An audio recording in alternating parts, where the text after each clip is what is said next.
Assalamualaikum warahmatullahi wabarakatuh. Jumpa lagi dengan saya Dia Hari Suryaningrum. Yang kali ini saya akan membahas mata kuliah akuntansi keuangan lanjutan, yaitu tentang teknik dan prosedur konsolidasi. Yang buku acuan yang dipakai adalah punya BIMS ya, Advanced Accounting BIMS. Tujuan pembelajaran pertama adalah menyiapkan kertas kerja. Jadi karena di kertas kerja, maka langsung yang kita buat adalah entitas ketiga atau entitas akuntansi ya. Nah, di sini perusahaan parent company itu menerapkan menggunakan metode ekuitas secara penuh untuk investasinya di perusahaan anak. Ya. Nah, bagaimanakah kertas kerja konsolidasinya? Maka kita lihat dulu kasusnya. Di sini P itu membayar 176.000 untuk kepemilikan 80% di S. Jadi interest itu kepemilikan atau kepentingan di S pada tanggal 1 Januari. Di mana pada tanggal ini S itu memiliki modal saham 120 dan RE 60. Sehingga total ekuitasnya atau total net asetnya adalah 180.000 ya kan? Nah, bagaimana kita mengetahui adanya 40.000 ekses paten? Kita tahu dengan cara ini 176 itu adalah kepemilikan 80%. Oleh karena itu, untuk mengetahui berapakah nilai wajar yang diimplikasikan, maka harus dibuat 100%-nya. Ya. 100%-nya adalah dengan cara 176.000 dibagi 80%, ketemulah 100% nilai wajar dari ekuitas S. Nilai buku ekuitasnya itu sendiri adalah tadi 180.000, maka ada paten yang diamortisasi selama 10 tahun, ini 10 tahun sejumlah 40.000 ya. Paten ini adalah UV ya, under value, karena semula tidak ada. Secara tercatat dia 0, tapi secara nilai wajar ketemu 40. Berarti dia mengalami under value untuk nilai paten.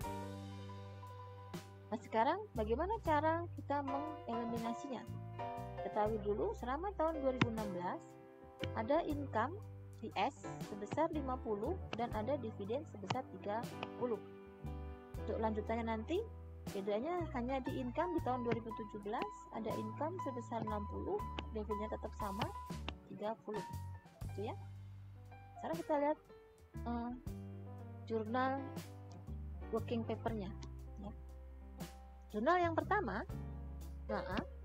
ini adalah jurnal untuk mengeliminasi. Jadi transaksinya adalah transaksi mengeliminasi income dan dividen dari S, ya.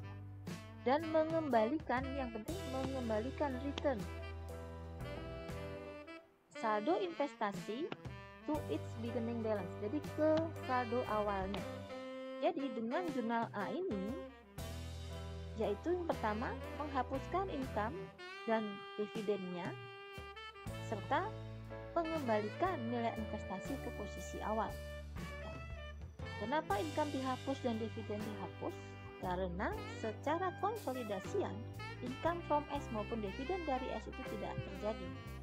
Nah, sekarang perusahaan induk merupakan entitas yang sudah bergabung dengan perusahaan anak di entitas akuntansi. Nah, dari manakah 36.800? 36.800 itu kita hitung dari, ingat S tadi punya laba adalah 50.000 dikalikan dengan persentase kepemilikan 80%, maka hak kepemilikan dari P adalah 40.000 untuk labanya, dikurangi dengan amortisasi paten yang tadi patennya 40.000 dibagi 10 tahun 4.000 dikalikan dengan 80%, maka amortisasi paten adalah 3.200. Oleh karena itu, income from S itu adalah 36.800. Ya, sama ya, 36.800. Sedangkan dividennya tadi dibayarkan adalah sebesar 30.000, betul gak? Dikalikan dengan 80%, maka jadilah 24.000 untuk dividennya. Nah, selisihnya itu adalah selisih untuk mengembalikan nilai investasi ke saldo awal. Ya. Nah, kita buktikan ya apa betul investasinya berpindah ke saldo awal, ya kan? Nah, untuk kita tahu apakah investasi menjadi saldo awal, kita harus mencari dulu berapakah saldo investasi per 31 Desember. Saldo awal berarti kan investasi per 1 Januari, ya kan? 2016. Sementara saldo akhirnya ini 31 Desember, itu kita cari. Caranya, investasi awal tadi yang sebesar 176.000, masih ingat dengan bab 3? Investasi berubah karena adanya earning, adanya losses, dan adanya dividen. Nah, earning di sini adalah income from S, yaitu 36.800 yang sudah kita hitung tadi. Dan dividennya juga sudah ada, yaitu 24.000. Sehingga saldo akhir per 31 Desember investasi adalah 188.800. Dengan adanya jurnal A ini, kita lihat investasinya berkurang 12.800. Mari kita kurangi investasinya sebesar 12.800. Maka hasilnya adalah 176.000. Investasinya kembali ke 1 Januari atau ke beginning balance, ke awal periode. Betul kan? Ini penting jurnal A. Ingat, jurnal A itu harus menghapus income from S dengan melawankan dividen, dan sisanya adalah mengembalikan nilai investasi ke saldo awal periode. Ingat ya, saldo awal periode ya, bukan saldo awal investasi. Karena kalau nanti tahun 2017 dan 2018, berarti 2018 saldo awalnya adalah 31 Desember 2017. Seperti itu. Nah, sekarang jurnal yang B ini adalah memunculkan. Jadi memunculkan ini to enter NCI share. NCI share itu adalah hak kepemilikan laba. Kalau tadi labanya di sini 80% miliknya mayoritas yaitu P, maka di sini kita memunculkan yang miliknya minoritas yaitu yang 20%-nya. Jadi sebetulnya jurnal A ini adalah yang 80%, di sini adalah yang 80%. Sementara jurnal B itu di sini adalah yang 20%. Bisa ya? Jadi ada secara total jurnal A dan B itu adalah 100%. Oke? Nah, kalau di jurnal B ini memunculkan NCI share. NCI share itu adalah akun yang ada di laporan laba rugi. Ini adalah 20%-nya. Ya kan? Yang 80%-nya ada di akun ini, yaitu income from S, 80%. Sehingga total pendapatannya adalah 100%, pendapatan S. Ya kan? 36.800 ditambah dengan 9.200 adalah 50.000. Begitu juga dengan dividen. Dividennya di sini adalah yang 80%. Maka dividen S yang dimunculkan untuk hak minoritas adalah sebesar 6.000, yaitu 20%-nya. Ini dia. Ini juga 20%. Sehingga secara total dividennya adalah 6.000 ditambah dengan 24.000, yaitu 30.000. Itu 100%. Dan NCI-nya, kalau di sini NCI itu masuk ke balance sheet, memunculkan saldo awal NCI.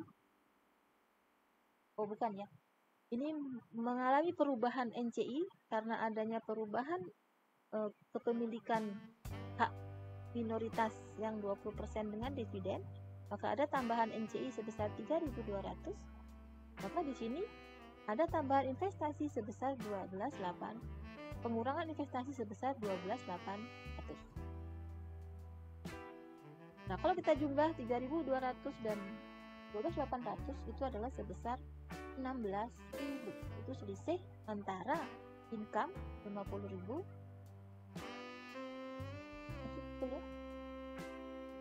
dengan selisih income dengan dividen yang 30.000. 50.000 sisanya adalah 20.000. Kenapa kok ini cuma 16.000? Jangan lupa ada 4.000 yang merupakan amortisasi ekses, sehingga totalnya juga adalah 100%. Oke? Nah, jurnal C itu adalah jurnal yang kita pelajari di bab 3, di mana jurnal C ini adalah mengeliminasi akun resiprokal, akun timbal balik, yaitu antara ekuitas dan investasi. Nah, kita lihat di sini bahwa saldo investasi S yang dikurangi adalah 176. Jadi, karena dengan jurnal A tadi ini nilai investasi sudah ke 176, balik ke 176, maka ketika kita membuat C, jurnal C, maka investasinya bukan lagi 188.800 tapi 176.000, yaitu pada 1 Januari 2016 awal periode. Karena investasinya awal periode, maka resiprokalnya juga harus awal periode, yaitu RE-nya yang sebesar 60, modalnya sebesar 120, dan patennya juga belum diamortisasi karena masih sebesar 40 awal periode. Nah, untuk NCI-nya ini adalah NCI juga adalah awal periode. NCI awal periode adalah sebesar 44.000. Sehingga kalau kita lihat total kedua ini adalah sebesar 220.000, atau ini adalah fair value yang diimplikasikan pada awal periode. Kita lihat fair value yang diimplikasikan tadi, ini dia nilai awal yang diimplikasikan pada awal periode. Jadi semuanya itu hanya masalah hitungan kalkulator saja. Lanjutkan. Karena tadi patennya ini adalah awal periode, maka secara kertas kerja konsolidasi paten ini sudah berkurang 1 tahun karena ini kan awal Januari. Sehingga untuk itu dibuatlah jurnal ke D, yaitu jurnal untuk mengamortisasi paten. Oke. Nah, kemudian berapakah NCI-nya? Karena NCI ini akan muncul di laporan konsolidasi, maka kita harus tahu berapakah NCI-nya. Kita bisa menghitung NCI berdasarkan jurnal yang ada ini, karena jurnal itu kan kelihatan ya. Yang pertama, NCI ada perubahan 3.200, ya kan? Ini belum ada NCI kan, jurnal A. Jurnal B ada 3.200, kemudian di jurnal C ada 44.000, 3.200 ditambah 44.000, hasilnya adalah 47.200. Ini dia. Ini kalau lewat jurnal. Nah, kalau kita menghitung dengan cara yang lain ada. Bisa dengan cara menentukan melalui ekuitas anak pada 31 Desember. Sehingga 31 Desember kenapa 200.000? Karena kita tahu tadi RE 1 Januari adalah sebesar 60.000, betul? Susah nulisnya ya. 10.000. Kemudian ada laba. Ingat tadi ada laba adalah 50.000, labanya S. Dan ada dividen. Dividennya tadi adalah 30.000. Sehingga RE pada akhir periode 31 Desember adalah 80.000. Padahal modal saham tadi kan 120.000. 120.000 tambah 80.000 ketemulah 200. Nah, dengan cara itu kita kalikan dengan 20%, karena ini kita cari NCI, ketemulah NCI untuk hak ekuitasnya adalah sebesar 40.000. Sedangkan amortisasi paten yang belum diamortisasi sisanya 36, karena 31 Desember, ingat. Kalau 31 Desember harus 31 Desember semua. Paten pun harus 31 Desember. Paten awal 40.000, ya dikurangi 4.000 untuk amortisasinya setahun, jadi 36. Totalnya juga NCI-nya 47.200. Atau cara ketiga? Cara ketiga ini dengan melihat ngecek investasi di S. Kalau investasi di S tadi akhir periode ini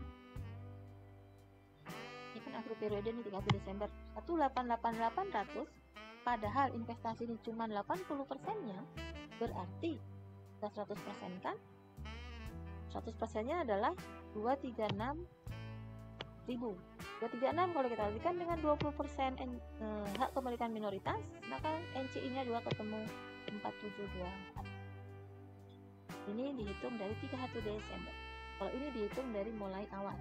Awal ada tambahan, ini secara jurnal ya, ini sesuai dengan jurnal. Nah, ini sesuai jurnal. Yang lain kalau mau dihitung secara singkat bisa. Nah, ini dia neraca atau laporan konsolidasi per 31 Desember. Konsolidasinya kita lihat di sini, konsolidasi ya. Perhatikan bahwa income from S itu secara konsolidasi itu harus 0. Kenapa? Karena sudah di jurnal dihapus dengan jurnal A, yaitu menghapus income dan dividen, serta memunculkan atau mengurangi nilai investasi ke saldo awal, jurnal A tadi. Sedangkan jurnal B itu memunculkan NCI, ini NCI-nya sekarang muncul, itu sebesar 9.200. Nah, perhatikan baik-baik bahwa setelah dilakukan jurnal ini, maka jurnal ini kan sudah masuk semua A, B, C, D. Bisa kan memasukkan jurnal A ya ke A, debit taruh saja debit, kredit taruh saja kredit, begitu. Nah, perhatikan baik-baik di sini. Setelah dilakukan jurnal, itu nanti yang namanya pendapatan pendapatan P itu harus sama dengan pendapatan konsolidasi. Kemanakah pendapatan S-nya yang 50? Yang 50 sudah dialokasikan kan tadi? 80% untuk pendapatan dari S, 20% untuk NCI share. Ya kan? Sehingga sudah hilang yang 50 ini dengan adanya jurnal A dan B. Begitu juga dengan RE. RE pada akhir periode itu juga kembali lagi RE-nya yang diambil adalah RE yang 86.800, yaitu RE miliknya induk. Miliknya anak kemana yang 80? Yang 80 ini sudah dieliminasi, 50-nya itu dieliminasi tadi jurnal A. Kemudian yang sisanya sebesar 30, kan tadi 30 kan merupakan dividen, itu juga sudah dieliminasi. Sehingga sekali lagi untuk konsolidasi, untuk rekening-rekening laba rugi itu yang dimunculkan hanya rekening miliknya induk saja, ya. Bagaimana dengan rekening di neraca? Di neraca juga demikian.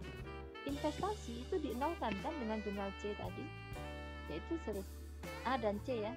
A tadi mengembalikan investasi ke saldo awal, C-nya sudah dikurangi dengan saldo awal investasi 176. Maka secara konsolidasian ini harus 0 juga investasinya. Di sini muncullah adanya paten yang sudah diamortisasi 1 tahun, yaitu 36. Oke. Dan yang terakhir, belum terakhir ya, untuk ekuitas sekali lagi sama seperti di bab 3, yang ambil hanya ekuitas induk saja, jangan sampai salah. Dan terakhir ada tambahan NCI share. Ini adalah hak yang dimiliki oleh kepemilikan minoritas sebesar 472. Oke, ada pertanyaan? Silahkan saudara tanyakan pada saat tetap saya. Nah, ini adalah urutan atau sequence dalam membuat kertas kerja konsolidasi. Nah, urutan kertas kerja ini harus betul-betul dipahami dan harus betul-betul dibuat sesuai urutannya. Karena kalau tidak berurutan, itu nanti pemahamannya menjadi sulit. Urutan pertama adalah harus dilakukan adjustment dulu. Adjustment itu kalau ada salah-salah. Jadi kalau ada error atau ada kekurangan-kekurangan jurnal, itu harus di adjustment dulu. Ya.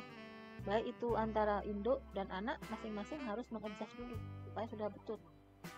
Urutan yang kedua adalah melakukan penyesuaian untuk mengeliminasi laba rugi antar perusahaan. Nah, laba rugi antar perusahaan itu baru kita pelajari nanti di bab 5, 6, ketika antar perusahaan itu melakukan transaksi. Bab 5 transaksi antar perusahaan persediaan, 6 transaksi antar perusahaan aset tetap, bab 7-nya transaksi antar perusahaan ke obligasi bond. Kemudian jurnal ketiga, yang ketiga ini adalah jurnal A.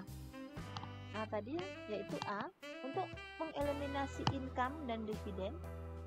Ini yang 80% ya, yang ini. Dan mengembalikan saldo investasi ke periode awal. Ini penting sekali ya. Mengembalikan saldo investasi ke awal periode. Ini penting banget. Kalau sampai investasinya nggak balik ke awal periode, berarti jurnalnya salah, tidak mengikuti urutan ini. Jadi kalau mengikuti urutan pasti ini kembali ke awal periode. Kemudian angka keempat ini adalah yang B tadi, dimana di B ini adalah untuk mencatat yang 20%, ya kan?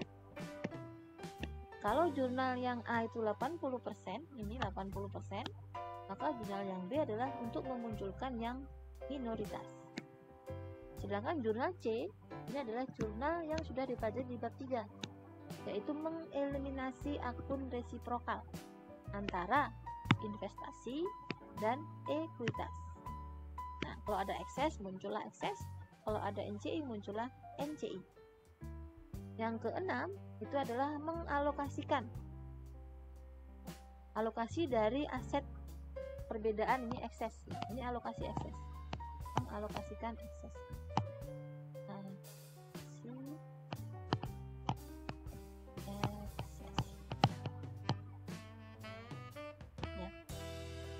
Yang terakhir, yang ketujuh adalah mengeliminasi akun-akun lain yang juga timbal balik atau resiprokal.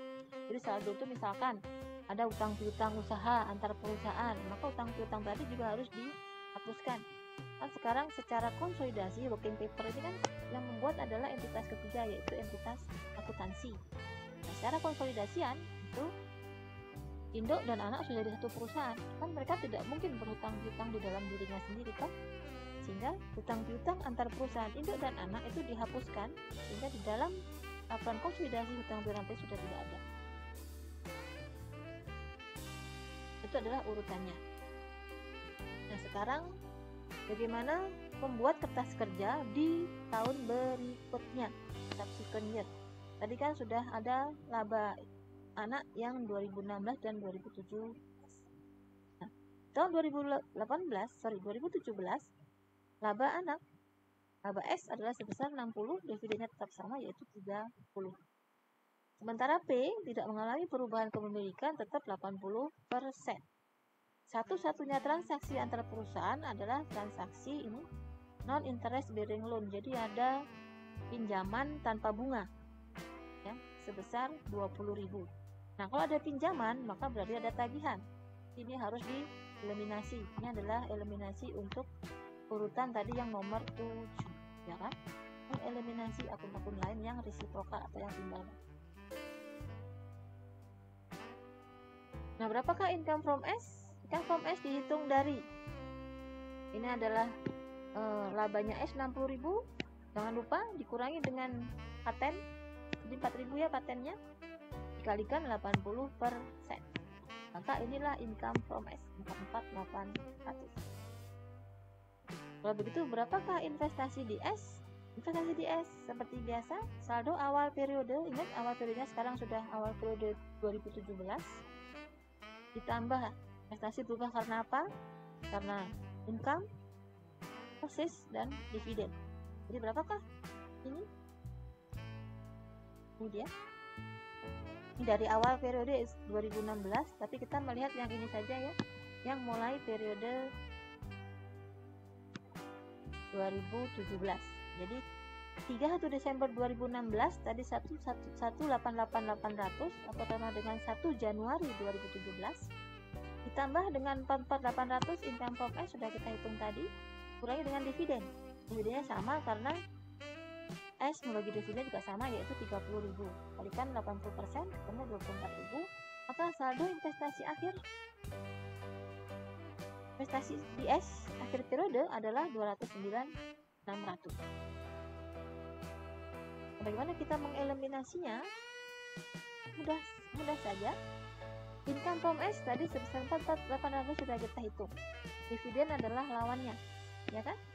Nah, selisihnya adalah investasi di S, yang selisih ini mengembalikan saldo investasi ke saldo awal periode.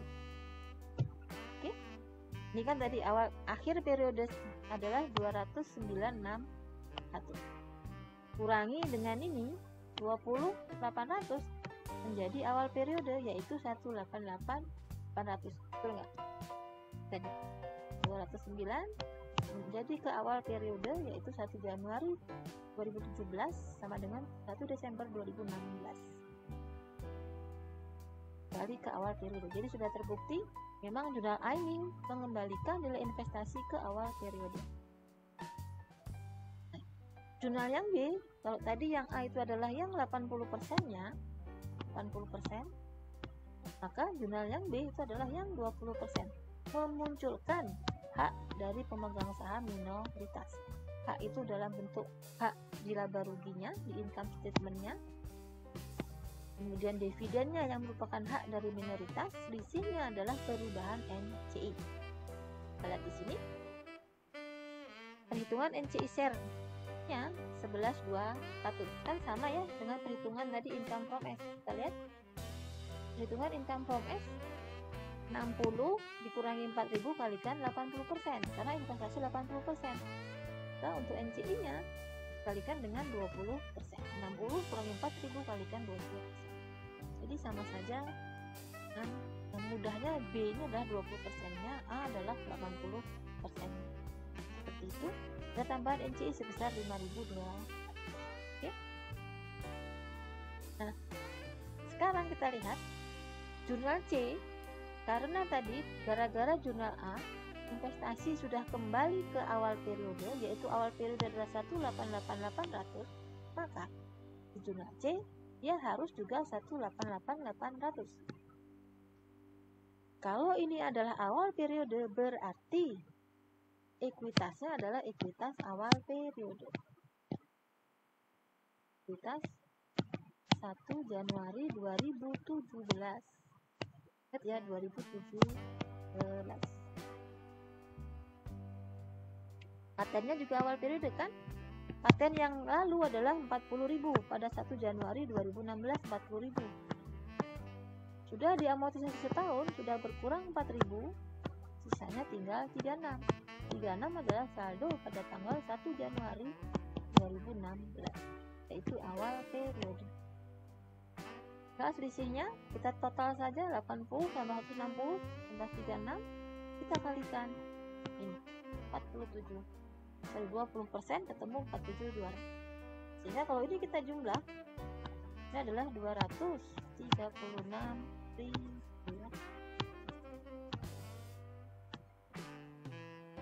Sama debit kredit kan? Karena paten tadi kembalinya adalah pada awal periode, maka harus diamortisasi paten secara konsolidasi. Nah, konsolidasi tadi mengakuinya adalah 36, yaitu kondisi pada 1 Januari. Ya, 1 Januari. Sehingga harus dilakukan jurnal jurnal D, yaitu untuk pengamortisasi beban amortisasi pada paten sebesar 4. Dan jurnal E ini adalah tadi ada utang piutang, yaitu ada interest bearing note tadi tuh, utang yang tanpa bunga.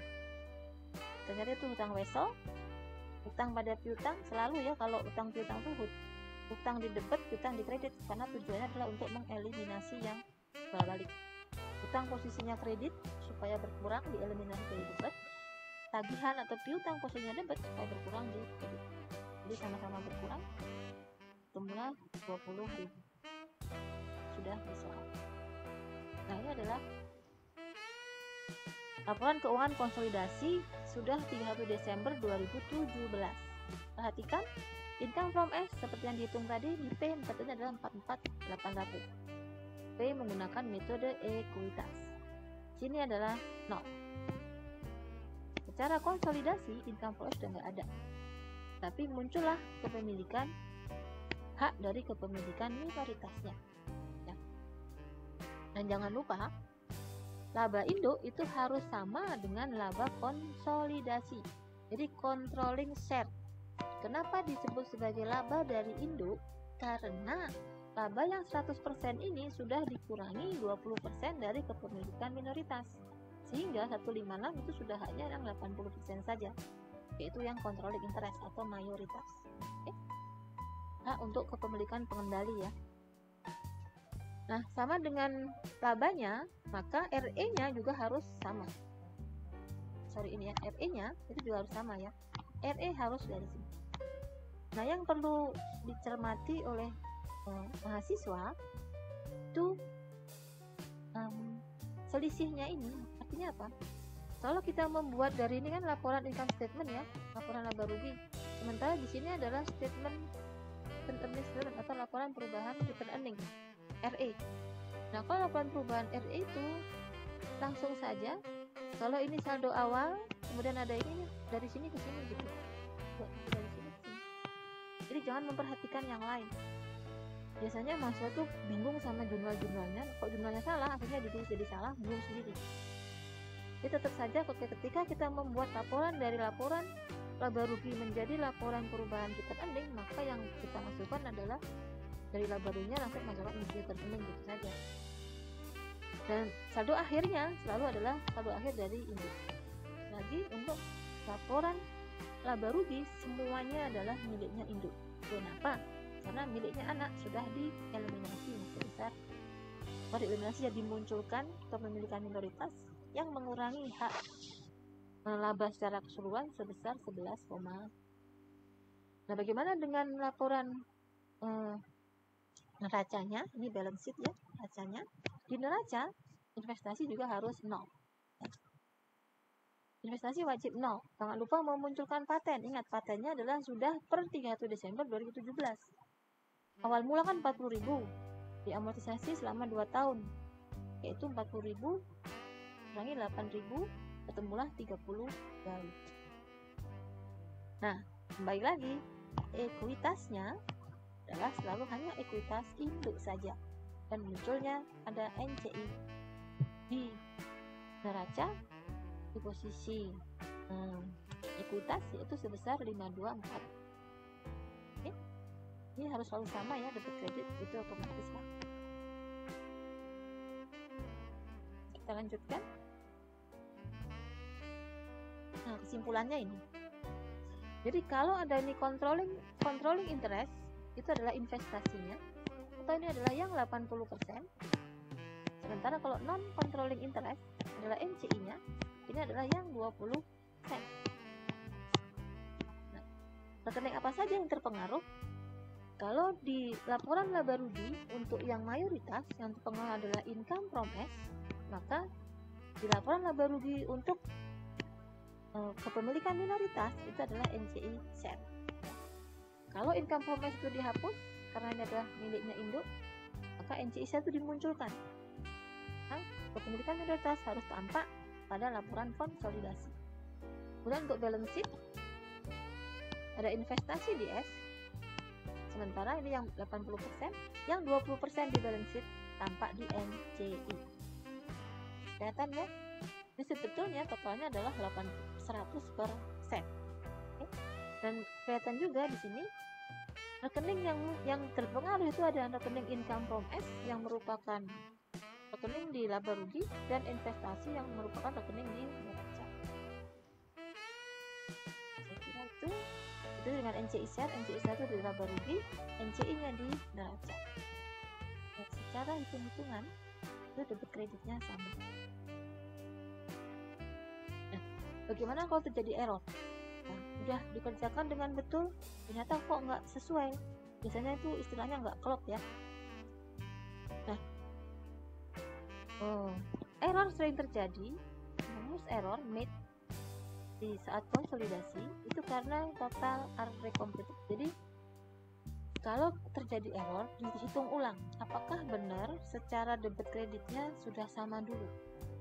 Nah, setelah itu cek satu-satu apakah jurnalnya tadi debit kreditnya memasukkannya betul. Jangan nanti jurnalnya adalah income, kreditnya investasi, kebalik, debitnya investasi, naruhnya ya, bisa saja terjadi itu. Kemudian ini ada tidak dicatatnya, sering lupa. Jadi NCI itu sering lupa, NCI interest itu sering lupa, sehingga kok nggak cocok, ternyata NCI share atau NCI-nya belum dimunculkan dalam laporan konsolidasi. Itu error yang sering terjadi di konsolidasi itu semacam ini. Sama catat dulu, total dulu debit kreditnya sama atau enggak, dan cek satu-satu transaksinya ketika menutup ketika membuat konsolidasi working paper. Baru kemudian hati-hati seringkali lupa menambahkan. Nah, kalau tadi selisihnya hanya paten ya. Nah, bagaimana kalau selisihnya itu adalah tapi identifiable net asset. Jadi ada perbedaan antara nilai buku dan nilai wajar aset yang diakuisisi. Sebetulnya sama saja seperti paten, cuman paten tadi kan cuma satu identifiable asetnya, yaitu paten saja. Bisa terjadi seperti bab 3, itu bisa ke persediaan, kemudian ke piutang, tanah bangunan, dan hutangnya pun ada perbedaan antara nilai buku dan nilai wajar. Nah, dicontohkan di sini PAM itu mengakuisisi 90% kepemilikan di S. Ingat, akuisisinya adalah 31 Desember. Lihat baik-baik. Hati-hati dengan advance, tanggal-tanggal itu sangat penting untuk diperhatikan. Secara tunai sebesar 360.000, di mana pada saat itu ekuitasnya ada 200 dan ada 50. 200-nya modal, 50-nya RE. Selama tahun 2016, S itu meminjam ke P. Pinjamannya dalam bentuk bezel yang tidak berbunga. Kalau S ada pinjam ke P, ini otomatis berarti nanti jurnal ke-7 ya, untuk working paper ke-7, dimana adalah mengeliminasi rekening resipokal yang lainnya. Nah, kita lihat kalau investasinya 360, berarti berapakah PV-nya? Nilai wajarnya FV yang diimplikasikan implied FV. Jadi di 100% kan ya, 360 dibagi dengan kepemilikan 90%.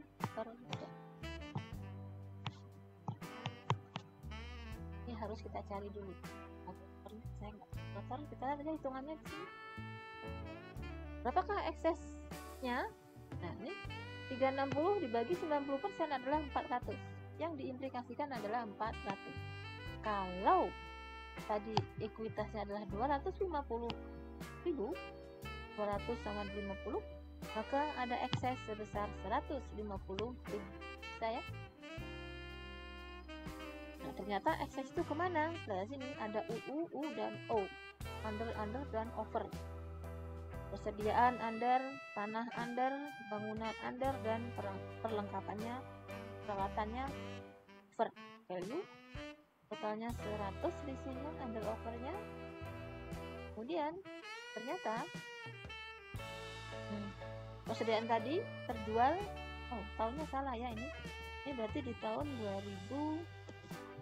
2018 ya, sold in, kan kasusnya 2017 tuh ya, jadi terjual di tahun 2017 ya, saja 17. Dan yang lainnya, tanah tidak diapa-apakan karena dia tidak disusutkan. Kemudian amortisasi untuk ekses bangunan dan peralatan 20 tahun dan 10 tahun. Sementara goodwill sisanya, kan 100 ya, sisanya goodwill, yaitu sebesar 50, lakukan impairment goodwill ya, kalau dia mengalami penutupan. Total alokasi adalah 150. Jadi sekali lagi, eksesnya ini 150 harus sama dan alokasinya yang 150 juta ya.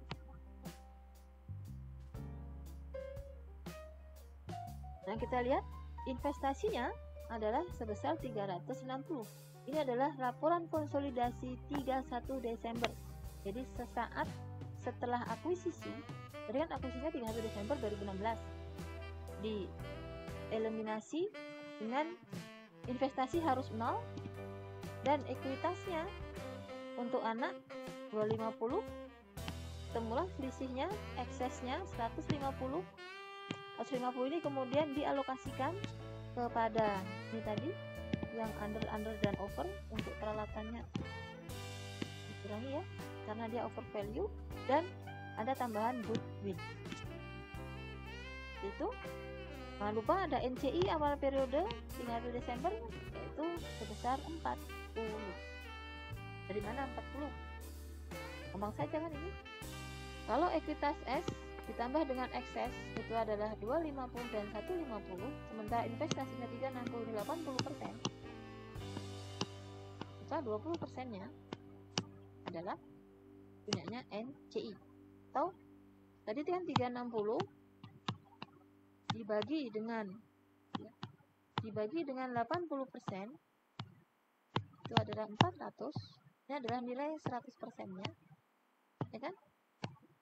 Investasinya kan 360, berarti NCI awal adalah 400. Ini 100% maksudnya, dikali dengan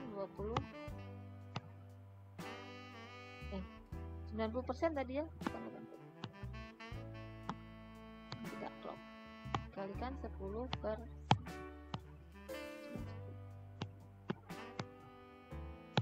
semula, NCI-nya adalah 40.000. Ini dia, 40 ya. Nah, S melaporkan di tahun 2017 punya laba 60.000 ya.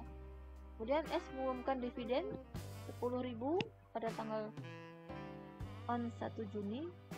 Jadi mengumumkannya 1 Juni, dibayarnya 1 Juli. Kemudian S mengumumkannya Desember, 1 Desember ya, 10.000 juga. Tapi sampai akhir Desember belum dibayar. Has not been paid. Berarti nanti sini ada utang piutang dividen yang saling resiprokal ya. Karena di sini baru diumumkan Desember tapi belum dibayar, sehingga per 31 Desember 2017 ada pihak P punya tagihan dividen, pihak S punya utang dividen, itu harus saling dieliminasi. Masuk jurnal ke-7 tadi ya, untuk eliminasi membuat batas kerja. Nah, pertama ini di bukunya P. Masih ingat kalau buku P ini adalah akuntansi untuk investor yang kita pelajari di bab 2. P 1 Juli tadi kan kepemilikannya 31 Desember ya. Kepemilikannya 31 Desember 2016. Posisinya maksudnya. Karena si S tadi membagi dividen per 1 Juli sebesar 10.000 ya. Kepemilikannya 90%, kalikan 90%. Semua 9.000. Kemudian income from S sebesar 43.200. Dari manakah 43.200? Ya. Hitungannya ada di sebelah. Ini dia. Hitung dulu 100% ya. Tadi S melaporkan laba 60.000, betul? Ditambah tadi adanya ekses ya. Ekses amortisasi dari persediaan. Tadi dikatakan persediaan itu terjual di tahun 2017. Ya kan? Karena terjual dan terjadi under value, maka dikurangi. Tanah nggak ada ya, karena tanah tidak diamortisasi.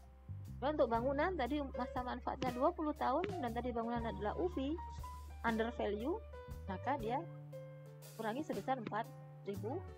Gitu ya, dengan peralatan, kan tadi adalah OV kalau nggak salah ya, over value, betul nggak ya? OOVC-nya itu sama seperti bab peralatan, dia over value, sehingga di amortisasinya itu dia akan ditambah sebesar 2.000 karena masa manfaatnya adalah 10 tahun. Nah, laba S setelah di-adjust dengan amortisasi adalah 48.000. 48.000 dikalikan 90%, maka ketemulah income from S adalah sebesar 43.200.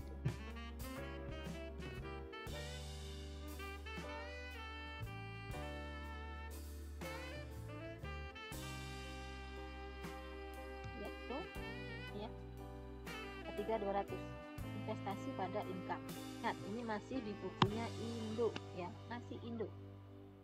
Indo mencatat atau memperlakukan investasinya di S dengan menggunakan jurnal konsolidasi satu baris di neraca ini investasi, satu baris di laba income, kecuali untuk dividen ya. Itu dia. Kemudian di sini ada jurnal untuk mencatat adanya dividen yang belum dibayar, benar nggak? Jadi kan dividen per 31 Desember masih merupakan piutang dividen. Piutang dividen pada investasi. Kalau belum dibayar, kalau dibayar kan kas pada investasi. Jadi untuk bayar dividen yang belum dibayar. Ini belum dicatat, unrecorded. Jadi ketika diumumkan, perusahaan P itu belum mencatat. Oleh karena itu P harus membetulkan dulu. Tadi awal betulkan dulu kalau ada kesalahan. Dan ini adalah karena ini ada utang piutang antar perusahaan tadi, ya, menerima kas dan ada tagihan ke S sebesar 20.000. Ada transaksinya mungkin ya. Kalau salah ada ya. Dan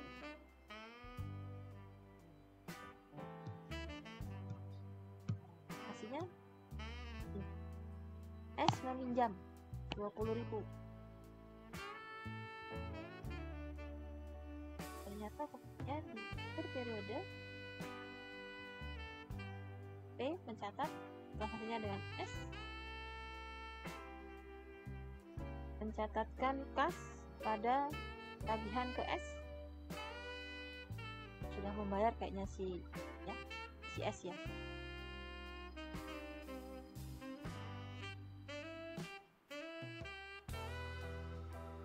Sepertinya ada kesalahan sini. Cepetan ya. Santai.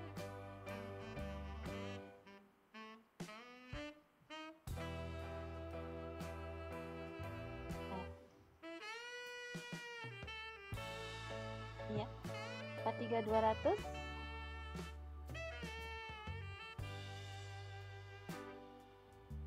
Kemudian, ini sudah working paper ya. Working papernya. Kan kok nggak cocok ininya. Working papernya ternyata P itu hanya mencatat ini saja.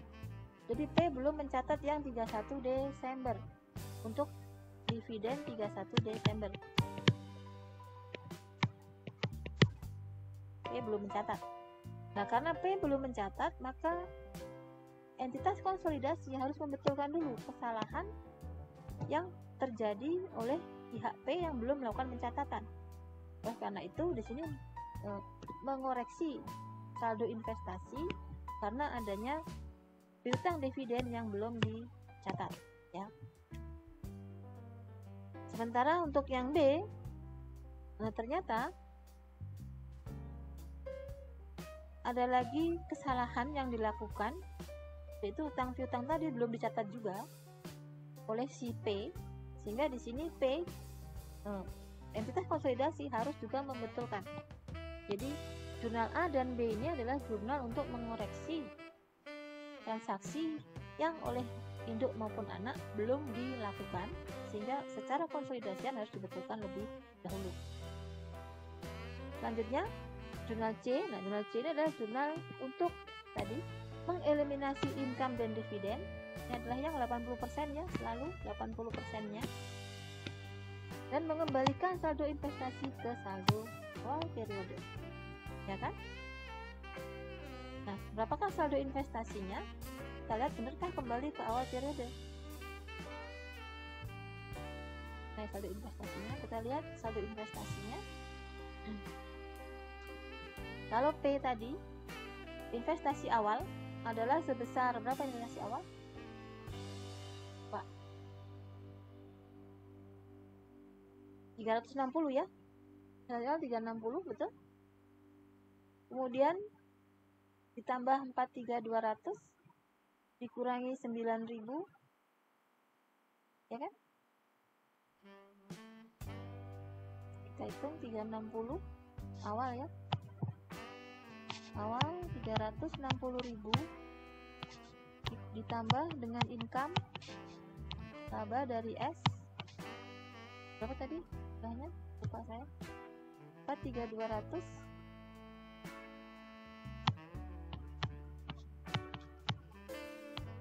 kurangi dividen sebesar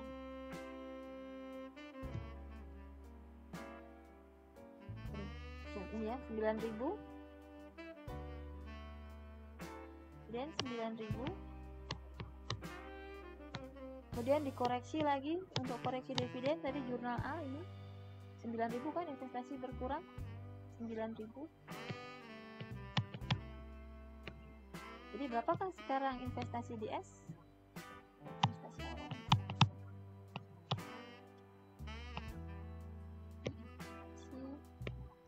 Akhir 31 Desember 2017. Apa ya? Motor sebentar saya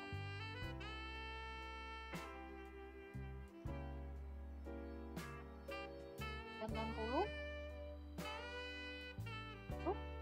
ditambah 3.200 berapa nih?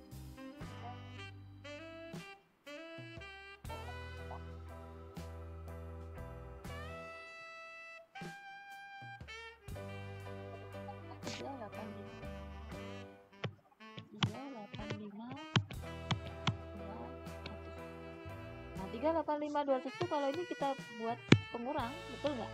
Kan ini pengurang juga investasi 25.200. Berapa kan sekarang? Semua adalah 360. Kembali lagi ke investasi awal, ya kan? Maksudnya. Jadi jurnal A ini memang betul-betul mengembalikan nilai investasi ke awal periode. Ya. Kalau jurnal A tadi 80%, maka jurnal yang D, jadi kenapa jadi A tadi jadi C? Karena ada jurnal koreksi ya. Ini adalah yang 20% saja. Nah, kalau 20% ketemulah NCI-nya 2.800. Sudah bisa menghitung NCI 2.800 ini berasal dari ini saja. Kalau ini 25.200 itu adalah berarti 80% atau 90% kepemilikannya.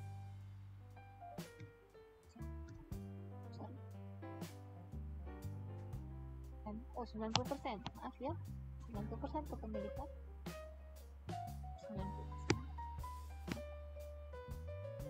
90% kepemilikan, maka 25.200 kalau di 100% kan berapa ya? Hitung 25,2 dibagi dengan 90%.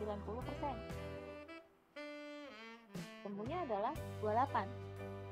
Nah, 28 itu kalau dikalikan 10%, ini 28.000, 100% dari tadi dikalikan 10%, itu jadinya adalah 2.800 ini. Ya. Ini mudah sekali. Sekali lagi, Evan itu hanya hitung-hitungan kalkulator. Dan pasti cocok itu. Kalau sana 80%, sini 20% gitu aja. Nah, jurnal E ini adalah jurnal yang tadi juga 3. Hanya saja hati-hati, sekarang investasinya bukan akhir periode, tetapi awal periode. Kenapa awal? Gara-gara sudah dibuatkan jurnal ini tadi, mengeliminasi income dan dividen 90% dan mengembalikan investasi ke saldo awal. Ya. Sehingga sekarang kalau ini di total itu dikalikan 90% adalah 360, ini di total dikalikan 20% adalah NCI. Ini sama kan tadi dengan yang saya sudah juga di sini. Ini dia, 360 dan 40 awalnya.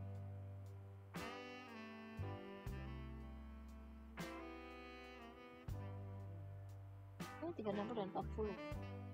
Untuk jurnal E dan jurnal F itu adalah untuk mengalokasikan ekses. Ya, karena di sini eksesnya ditaruh bukan paten dan lainnya, tapi unamortized excess. Eksesnya adalah awal periode. Yang tadi akuisisinya adalah 31 Desember 2016. Sehingga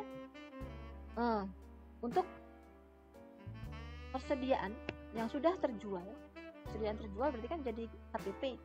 Karena dicatatnya adalah sebagai HPP, jangan sebagai persediaan. Jadi kalau sudah catatnya ini persediaan di debit, maka tambah banyak nanti persediaannya ya. Jadi catatnya adalah HPP-nya, karena HPP adalah beban, untuk persediaan adalah HPP harga pokok jualan. Tanahnya tetap tidak mengalami perubahan.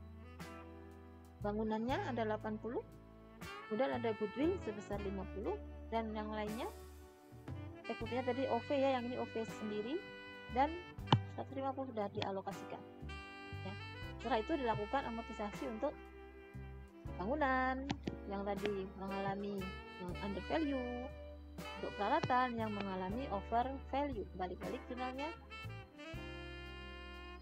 Dan yang terakhir, ingat tadi ada dividen payable dan dividen receivable, karena ada dividen yang masih diumumkan per 31 Desember, sehingga ada piutang dividen, otomatis lawannya adalah yang resiprokal adalah hutang dividen. Piutang dividen ini miliknya P, yaitu induk, sementara hutang dividen ini adalah miliknya S, karena S kan yang mengumumkan dividen ya. Adalah untuk mengeliminasi utang piutang yang resiprokal transaksinya ya. Nah, ini dia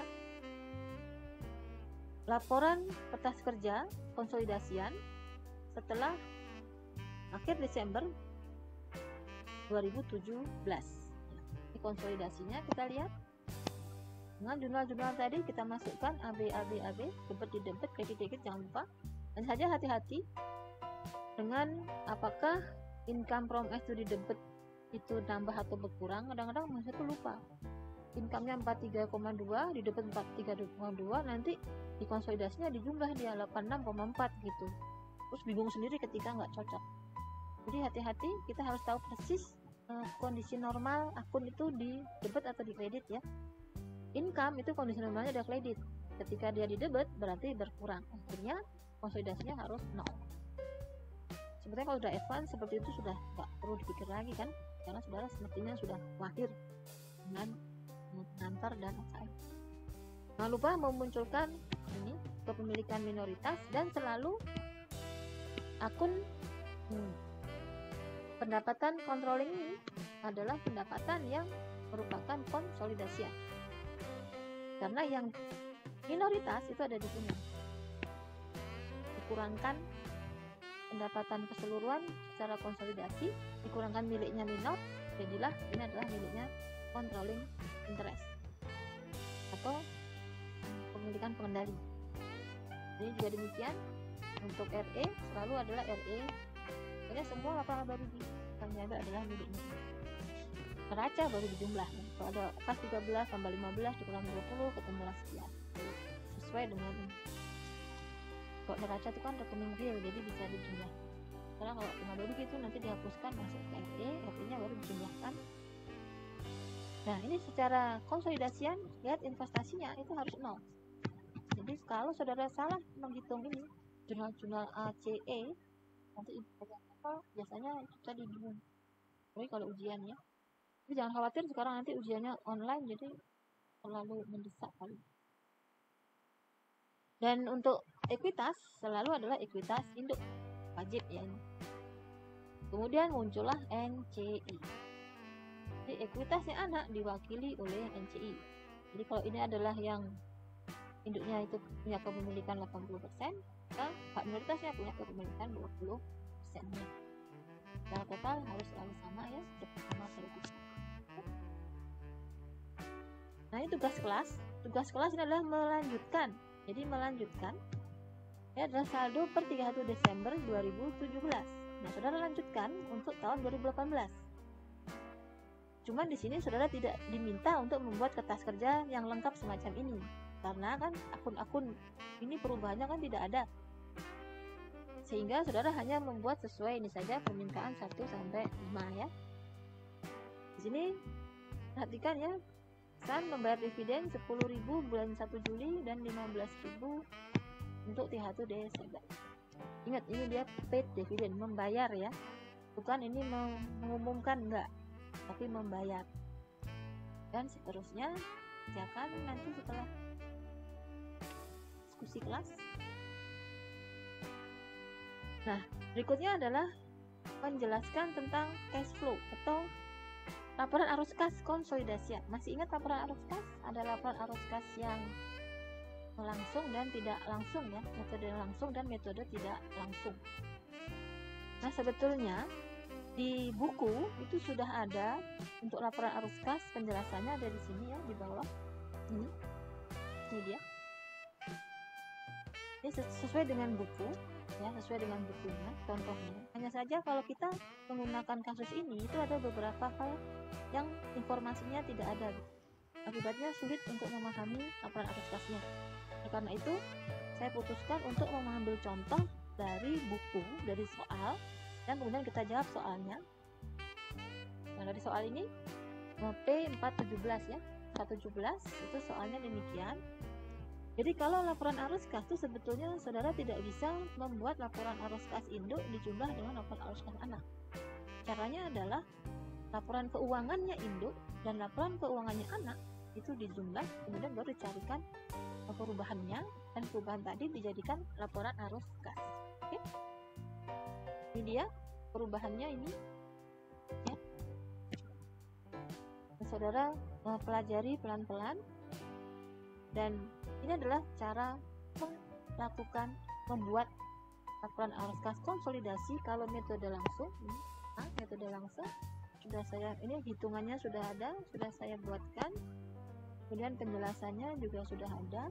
Ini penjelasannya kenapa ini dikurang dan ditambah dan sebagainya, bisa saudara pelajari sendiri. Dan ini adalah untuk metode tidak langsung.